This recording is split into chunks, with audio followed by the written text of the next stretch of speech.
Assalamualaikum, Football United ringan amatiran ala gua. Ini video yang ketiga. Jadi sebenarnya judulnya sih sambil menunggu kick off yang ya masih dini hari kan kalau waktu Indonesia ya. Gua mau ngobrol ringan karena ada beberapa masukan ya tentang masalah Harry Maguire. Ini bagaimana situasinya atau bagaimana gue melihat sosok Harry Maguire di Manchester United yang penampilannya sedang tidak bagus, bahkan tidak konsisten musim ini utamanya ya. Musim ini menurut gue penampilan dari Harry Maguire ini sedang tidak bagus kalau dibandingkan dengan paling tidak musim lalu di mana dia bisa tampil. Sebenarnya yang ditampilkan oleh Harry Maguire musim lalu pun juga seingat gue ya, diawali dengan tidak bagus. Cuman dia bisa bounce back. Gue ingat sih momentumnya itu adalah setelah dia mencetak gol menghadapi Newcastle. Setelah itu dia perlahan-lahan bisa bermain dengan bagus sampai akhirnya dia cedera. Lalu Manchester United juga mengalami kesulitan di lini belakang ya kan, karena cukup kesulitan untuk mencari pengganti dari Harry Maguire. Dia tampil cukup bagus di Euro. Lalu setelah Euro, ketika dia balik di Manchester United, mulailah penampilannya inkonsisten lagi nih. Yang terakhir tentu saja dia mencetak gol bunuh diri menghadapi Tottenham, yang di pertandingan itu menurut gue sebenarnya penampilan dia lumayan, cuman itu tadi sayangnya seperti seperti tidak beruntung aja sih menurut gue Harry Maguire di pertandingan menghadapi Tottenham sebenarnya ya. Karena kalau melihat dari gol bunuh diri itu, kalau mau lihat di tayangan ulang ya, itu kan bocor di lini kanan. Diogo Dalot telat menutup Reguilon dan posisi dari Harry Maguire menurut gue sudah benar. Artinya dia berada di depan pemain yang akan diberi umpan kepada Reguilon, dan dia berusaha untuk memotong bola tersebut, cuman sayangnya bolanya yang dipotong justru masuk ke gawang sendiri. Nah, tapi again, bagaimana gue melihat Harry Maguire, perlu diketahui dulu ya, ketika Harry Maguire datang dibeli dengan harga berapa nih, 80 juta lebih dari Leicester. Klub yang mengejar Harry Maguire tuh bukan cuma Manchester United, tapi juga klub tetangga Manchester City. Bahkan kabarnya Pep Guardiola sudah melakukan pendekatan secara personal, menelpon Harry Maguire secara personal untuk dirayu datang ke Manchester City. Cuman pada akhirnya di antara dua tawaran antara Manchester United dan Manchester City, Harry Maguire menerima pinangan dari Manchester United.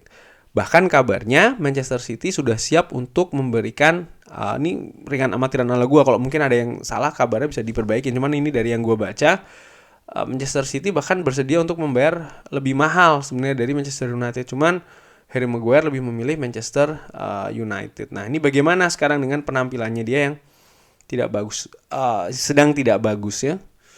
Pun juga banyak dipermasalahan soal masalah posisi kapten di Manchester United. Ini bagaimana? Nah, begini, ini ringan amatiran lah gue. Mungkin pendapat bisa beda dari pendapat gue, nggak masalah. Bisa drop di kolom komen. Buat gue nggak masalah asal disampaikan secara sopan ya. Begini, bagaimana gue melihatnya? Dari sisi apa dulu? Dari sisi bagaimana? Apakah dia harus dimainkan atau tidak? Menurut gue banyak yang berpendapat, ya buang Harry Maguire. Oke, dibuang kayak gimana nih?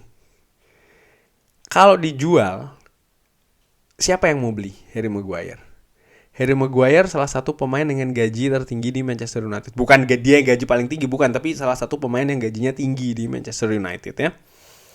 Lalu dia dibeli dengan harga 80 juta. Saat ini di Transfermarkt dia ini market value-nya ada di angka 48 juta. Siapa klub yang mau menebus Harry Maguire dengan angka tersebut? 48 juta atau dibuletin 50 juta dengan gaji yang sekarang diterima di Manchester United. Kira-kira ada nggak? Kan itu pertanyaan yang bagi yang memiliki, ya buang, oke. Ya ini kenyataannya seperti ini. ini kan menurut gue juga memberikan fakta dan realita yang seperti ini. Nah, kenapa ini semua bisa terjadi? Harga harga yang cukup tinggi, artinya 80 jutaan pada saat diambil. Lalu gaji yang tinggi juga. Ini kan tidak lepas dari manajemen.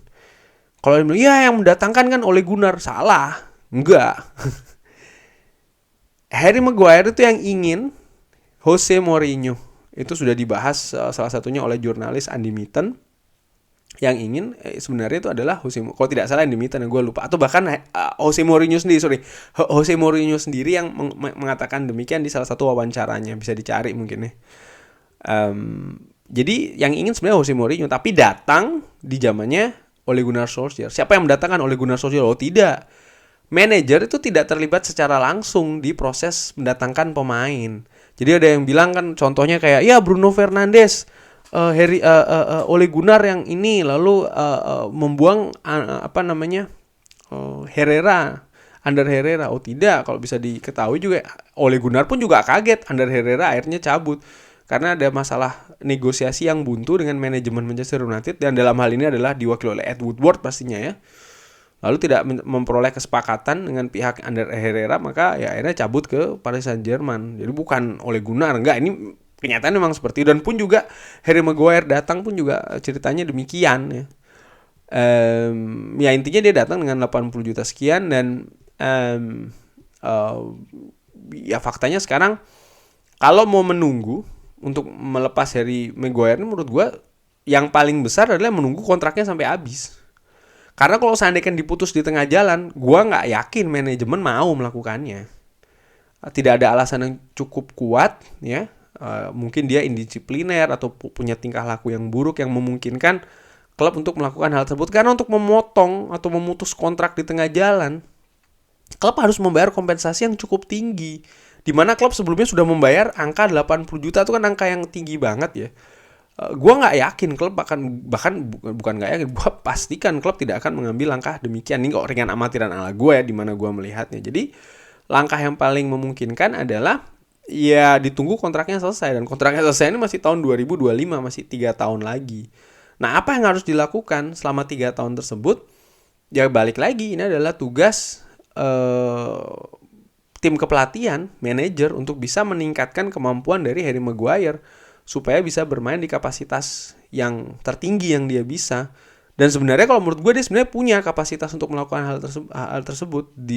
Dimulai dari itu tadi, yang berminat ke Harry Maguire bukan cuma Manchester United tapi juga Manchester City. Artinya mereka juga punya scout kan, punya pemandu bakat, punya orang yang mengamati, dan mereka pun berkeinginan untuk mendatangkan yang bersangkutan Harry Maguire. Satu, yang kedua ya dia dipanggil ke timnas Inggris, dan penampilannya di timnas Inggris di turnamen besar, artinya di Euro, penampilannya juga bagus kan. Jadi menurut gue ya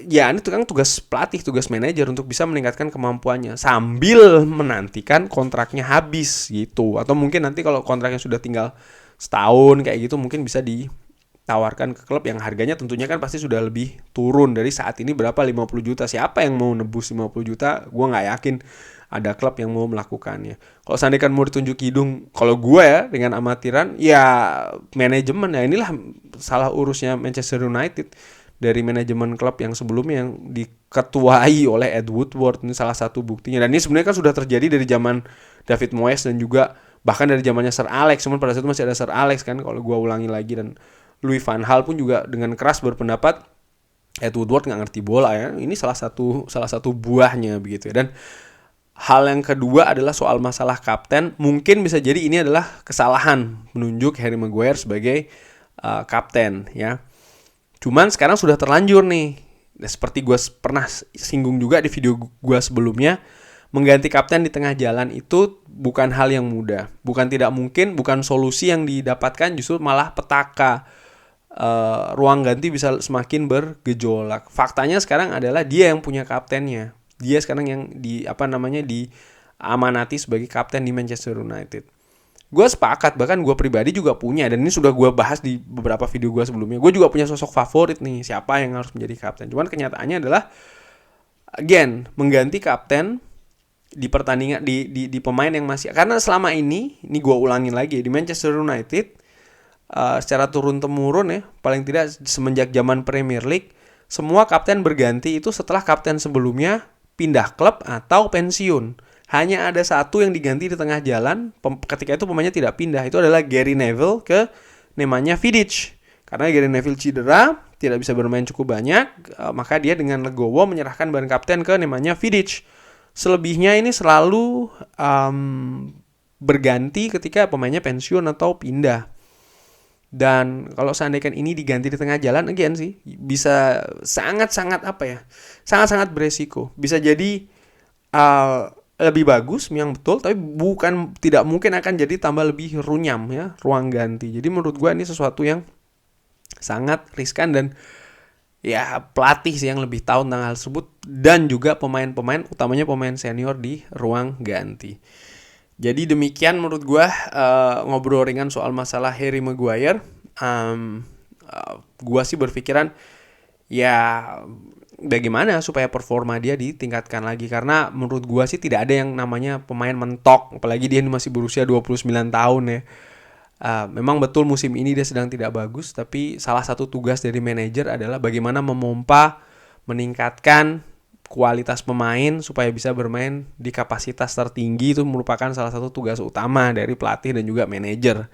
Dan ini merupakan tugas dari manajer saat ini Ralf Rangnick, dan juga nantinya terhadap seorang Harry Maguire. Mungkin didatangkannya Rafael Varane juga dalam rangka demikian bisa jadi juga gitu loh. Ini ngobrol ringan amatiran ala gua aja. Kurang lebih demikian. Pendapat berbeda silahkan drop di kolom komen asalkan sopan ya. Terima kasih sudah menyaksikan. Jangan lupa like, subscribe, dan juga sholat. Semoga murah-murah rezeki kita semua. Sehat selalu. Prokesnya jangan lupa ya. Walaupun gue lihat angka di Indonesia sudah mulai turun, tapi virus ini belum hilang ya kan. Tetap jaga prokes, jaga kesehatan. Semoga kita selalu sehat semuanya sekeluarga. Wassalamualaikum warahmatullahi wabarakatuh.